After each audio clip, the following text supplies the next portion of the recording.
only a few European firms and Japanese firms could match. So you can understand the ability in his engineering skills. Later, Shri Ramakrishnan ji joined Bharatiya Vidya Bhavan, and which was founded by Shri Dr. K. M. Munshi. It was due to his efforts Bharatiya Vidya Bhavan Sydney Kendra is functioning today. In 2003, Shri Ramakrishnan ji established the Sydney Centre. The most admiring thing Ramakrishnan ji has ever done, in my opinion, is he has donated 58 acres of land at a place called Tirupurur, which is in OMR, which is worth hundreds of crores today. Just like that, to establish a world-class education center, including a women's college. Due to some difficulty, in fact, when we were associated with Bharatiya Vidya Bhavan, we did our best to bring out the college, but unfortunately, due to government's intervention, still we could not make it. But I am sure that Bhavan will achieve that. Shri Ramakrishnan ji was instrumental in establishing a school in his native village. He has never forgotten his village. He has established his native village, a high-class CBSE school, of which today Shri Ananthanarayan ji is very much associated with. His vision was to bring the rural children should get the top-class education. That was his vision, and that school has today 1,000 students studying at a very, very affordable cost there. Shri Ananthanarayan ji is arranging this lecture for the last 10 years in memory of his father from 2009, as he mentioned, and I am sure that today you will enjoy the lecture by Shri Makarand ji. I think I don't want to stand between you and Shri Makarand. Paranjape ji.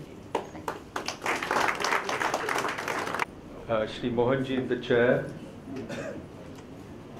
Ananthanarayan ji, respected friends, elders, I'm indeed very honored and delighted to be here today to present to you the 10th Shri P.A. Ramakrishnan Memorial Lecture.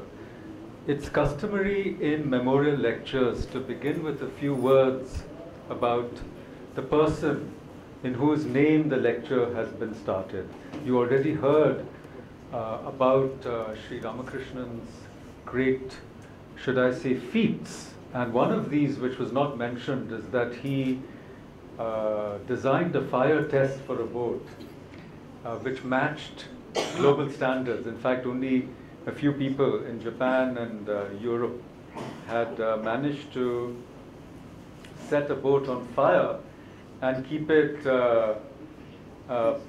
burning, where he had 2 mice to prove that the boat was safe. I have a note about it, which if I can find, I will tell you the details of his amazing capacity.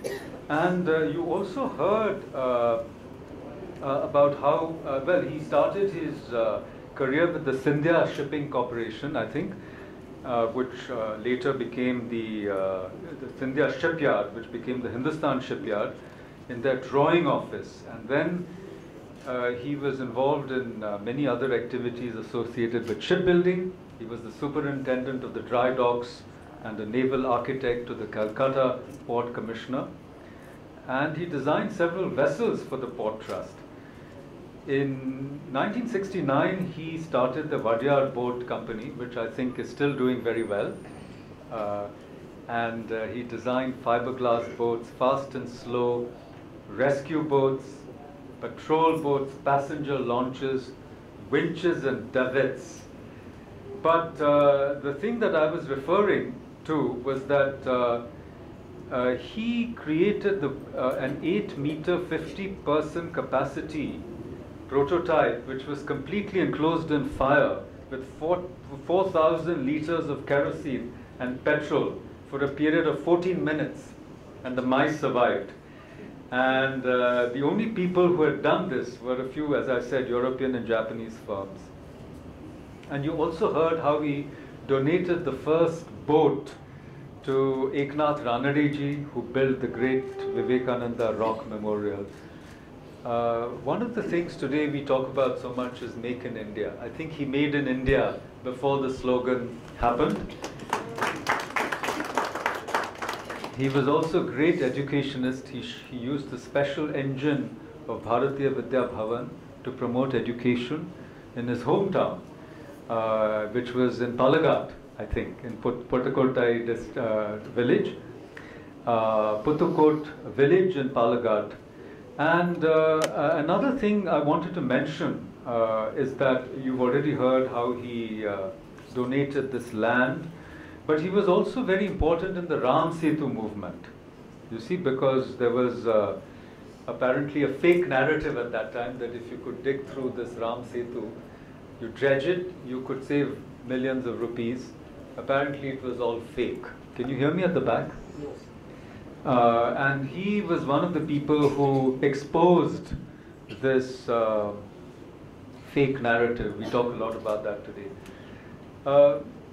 And another thing about him which I also wanted to mention was that, which is very close to our topic today, is that, when he returned to his school, he found, he returned to his home village, he found in the 1980s, he found that the temples were crumbling. And the temple board was not doing anything to take care of them. So he gathered together and mobilized the villagers to take care of their temples. He renovated the Bhagavati temple and the Shiva temple. And he had a grand Kumbhabhishekam. His, I think the chip of the old block, Anantanaranji has written about this in an article called Return to the Roots. So we are blessed to walk in his footsteps today, and when I was invited to deliver this lecture, I knew I had to say yes because of the very inspiring life and legacy of Ramakrishnan ji. So we salute his spirit today, and we hope that we get guidance from his life. He continues to inspire us. And I must congratulate Anantanaran ji and the members of the family for doing this with so much dedication and sincerity, because this is the rin we must pay back to our ancestors, to our forefathers, to our rishis, if we want to save our culture. For me, of course, when we speak of Hindu unity, we can't forget that 125 years ago, or maybe 126 years ago, in a way, the person in recent times who did more for Hindu unity than almost anybody else, Swami Vivekananda, started his journey to Chicago from this city, from Chennai, and he was helped by Alasinga Perumal, who was a presidency boy, who raised money. The legend is he also pawned his wife's jewelry to borrow 1,000 rupees from a merchant to raise money for Swamiji's fare and expenses to go to Chicago. And of course, one of the earliest Ramakrishna mutts was founded here, and it's still in Mylapore. It's a very active mutt. So there is great importance when we talk about Hindu unity. Chennai, Tamil Nadu is a great source of inspiration. Here, the Veda Pathashalas are still functioning. I've just come from Tiruvannamalai. In Ramanashram, you hear the chanting every day, Agni Mile Purohitam. So every morning you hear it and you feel that there is hope. And there are other Pathashalas in Kumbakonam and elsewhere. I think Ram Mohan ji was telling me in Tamil Nadu. There's a very big one. Where is it, sir? In which district? In Rajapalyam district. So this is a very important state, a very important place for the revival of our culture. And yet I don't have to tell you that in every village there is a huge shift that is happening which is not properly recorded. The proselytization that is taking place is so immense and enormous that the numbers will boggle your mind if they came out. And this is not the case only in Tamil Nadu. In neighboring Kerala, it's probably even worse. And right up to Punjab, you see, we are a civilization under threat. There's no doubt about it. And yet, as Anantanarayananji said, the paradox of our situation, I think you put it very well, and you almost tempted me to change the title of my topic to Hindu unity, threats and opportunities, not just threats. You know, I know you're a business management graduate, and they always do a SWOT analysis. Maybe it's not fashionable anymore. Strengths, weaknesses, opportunities, and threats. SWOT analysis. It's important to do it. In other words, friends, we are living through this paradox that in some ways, as you heard earlier, Hindus have never had it better. For 1,000 years, we've never had a government like this in power. We've never had opportunities like this, and we've never had a counter narrative as powerful as we have today. Even the gathering in this very room is testimony to that fact. And the global reach of Hindus, their purchasing power, their GDP, and the excellence they've demonstrated in all walks of life. Especially if you go to North America, you see something astonishing. The children growing up there, at least one half of them, the other half are lost, I admit, but one half of them are more Indian than our children here. So we've never had it as good as today, let us say. And yet, in a sense, we have never been as threatened as today. So this is the paradox of our situation, which is why we need to talk about both threats and opportunities. I must tell you that, this topic has been weighing on me ever since, I accepted this invitation, and possibly even earlier. And there are so many things to talk about, and many of you are even more knowledgeable than me. And I thought, how can we sum it up after the initial paradox, which I've already presented to you? The paradox that for 1,000 years we've never had it better, and yet we are at a very critical juncture in our story, in our narrative. Yes? So after putting forth or putting forward or sharing with you this paradox, I was thinking, how can I really sum up what I want to say today? Because I have so many things to talk about. And then I hit upon this. I wanted to say that without Hindu unity, this is what I want to say in one word. If somebody were to ask me, what is the main message you want to convey, or what is your main thesis statement, I'd like to propose to all of you who are all very learned that without Hindu unity, India will be lost. This is what I want to say. You can reflect on it. Some may agree, some may disagree.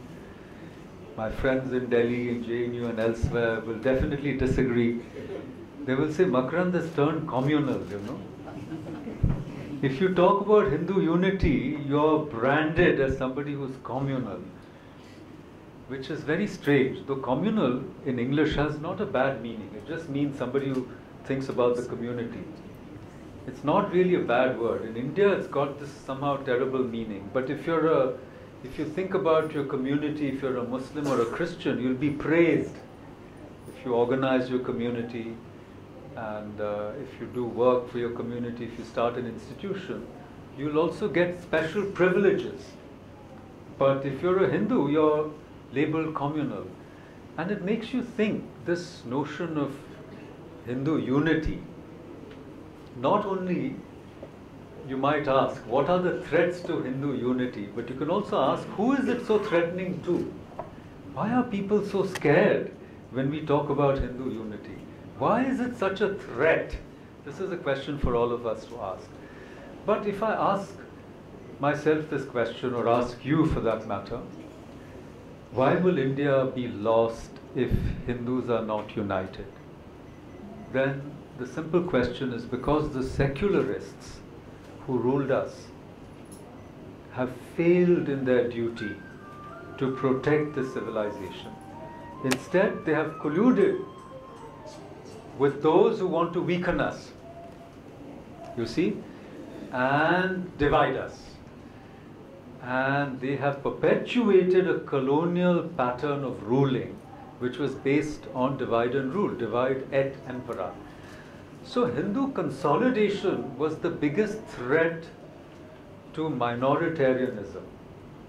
And that is why Hindu consolidation was sought to be prevented at all costs. So Hindu unity is the prerequisite to save India, because those who have ruled independent India failed to do their duty to save the civilization, to protect it, to be custodians of it. Now you might even ask, why should India be saved? What has India got to offer to the world or to world civilizations that India should be saved? Why should we strive to protect this civilization? This is a question that I'll raise in a, as we proceed in this talk. But we must also ask the question, who benefits when India is weak? And the answers are obvious.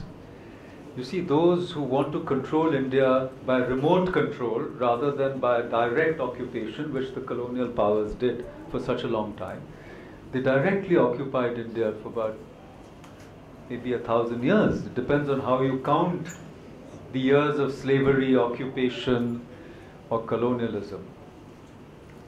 Our secularists wanted us to count them only from British times, which is, I think, a falsification of history. I think we should stretch the period of colonialism and subjugation backwards into history. And then we'll see that a weak India benefits certain people. It certainly benefits the erstwhile colonial powers who played out this game wherever they ruled. Whether it was the Middle East, they created Arab nationalism. You must have seen Lawrence of Arabia. How many people have seen Lawrence of Arabia? So we all love the film, right? Peter O'Toole, wonderful acting. But we hardly know what that film is about. The film is about the creation of Arab nationalism so that Turkey could be defeated. So the Arab tribes were divided and the British created Arab nationalism.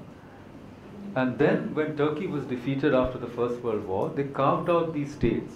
They handed them over to a few families, you see. And then they didn't stop there. They felt that Arab unity would be very threatening. So they planted Israel there. Israel was created in a British protectorate.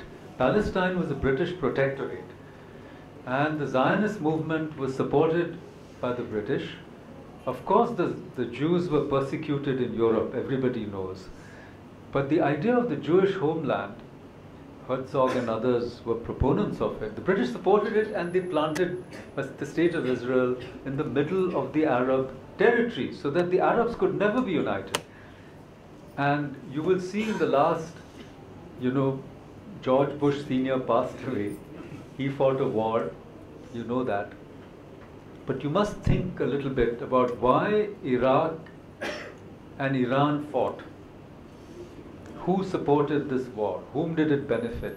And you should also ask why Iran and Saudi Arabia are fighting a proxy war in the Middle East. The colonial powers do not want the former colonial powers or the neo-colonial powers.